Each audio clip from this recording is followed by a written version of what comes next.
tiba-tiba lagi pengen cerita horor yang penakut skip aja. Jadi kali ini aku mau bawain kisah horor yang dialamin sama kakek buyutnya Wawa aku dulu gitu. Jadi Wawa aku ini namanya Angel. Angel ini dapat ceritanya dari kakeknya dia.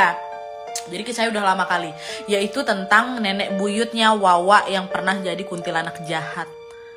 Mind blowing gak sih judulnya? Iya memang betul. Tapi sebelum aku masuk ke kisahnya, seperti biasa dulu aku bakal santap dulu susu UHT Cimory kesukaan aku. Ini adalah favorit aku dan tim selalu harus standby di kantor.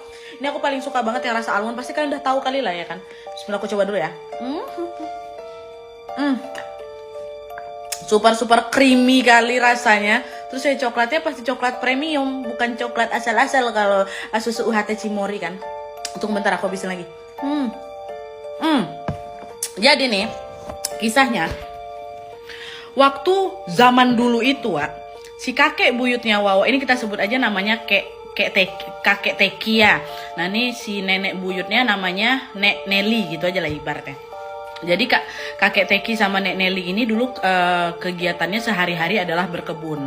Nah setiap kali berkebun mereka tuh nggak yang kebun samping rumah gitu, tidak. Kebunnya tuh jauh dari kampungnya Untuk menuju ke kebun itu harus nyebrang laut lah gitu. Jadi makanya setiap kali mereka mau berkebun pasti berangkat Senin sampai Sabtu di sana baru balik ke kampung. Nah sehari-harinya kayak gitu. Sampailah suatu ketika Nek Nelly ini hamil tapi walaupun kayak gitu dia tetap ikut nih berkebun sama kakek Teki kan, nemenin gitu. Dan gak cuma mereka berdua aja, sebenarnya masih ada juga beberapa warga yang ikut berkebun di tempat sana. Waktu lagi berkebun udahnya mereka istirahat, jadi sana mereka kayak ada pondok untuk beristirahat gitulah.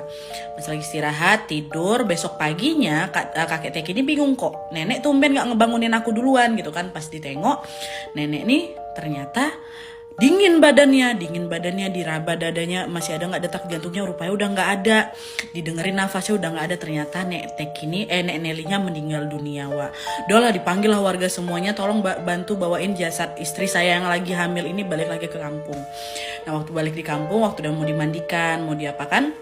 Nah, waktu dulu zaman dulu di sana tuh percaya kalau ada perempuan yang lagi hamil, supaya itu ada kemungkinan nanti arwahnya bisa jadi kuntilanak baik atau kuntilanak jahat.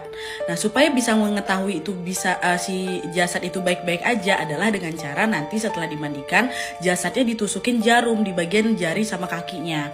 Kalau misalnya hilang jarum itu berarti dia akan jadi kuntilanak jahat. Tapi kalau misalnya jarumnya masih kelihatan berarti itu nanti ya nggak bakal ganggu lah gitu intinya. Rupanya udah selesai jasadnya Nek Nelly kan, disiapin semua keluarga sepakat udah tolong ya kepercayaan lah itu namanya kan, mulai ditusukin jarum kan. Tahu-tahu waktu jarum itu ditusuk sekali di kakinya, di jari kakinya Nek Nelly, hilang jarum tuh. Tusuk sekali lagi disuruh tusuk sekali lagi, hilang 2 kali, hilang itu jarum kan. Aduh macam mana nih, ya udahlah mau kayak gimana, orang udah itu kayak pertandanya kan, dah akhirnya dimakamkan lah Nek Nelly. Dan betul setelah itu nenek Nelly ini gentayangan beneran, katanya ya gentayangan, terus jadi kayak kuntilanak gitu. Dimana katanya kalau yang jahat ini jadi suka iseng memang betul adalah beberapa warga di sana yang waktu lagi balik berkebun atau lagi jalan malam-malam tuh kayak digangguin sama Nek Nelly ini. Tapi yang anehnya Nek Nelly itu bukan kuntilanak yang seperti kita tahu dia terbang-terbang gitu, enggak berjalan. Jadi pernah waktu itu si warga ini lagi diganggu ketika dia dengar ada suara orang kayak kesandung akar pohon. Waktu ditengok ternyata siapa yang kesandung itu? Nenek Nelly. Kenapa? Karena dia berjalan.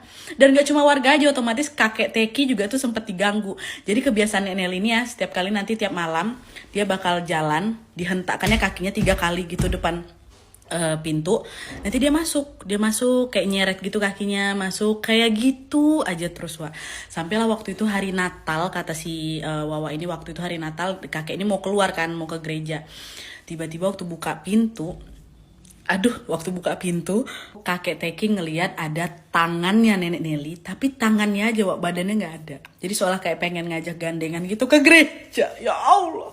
Udah abis itu masih banyak lagi lah kayak misalnya kayak gangguan-gangguan kalau menandakan bahwa ya Nek Nelly itu masih ada tapi rada iseng gitu Tapi alhamdulillahnya gangguan itu sudah hilang setelah 1 tahun kepergiannya Nek Nelly. Barulah itu semua satu warga satu kampung sama keluarganya Nek Nelly udah nggak pernah diganggu lagi. Kayak gitu. Ini soal kepercayaan sih. Ya Allah.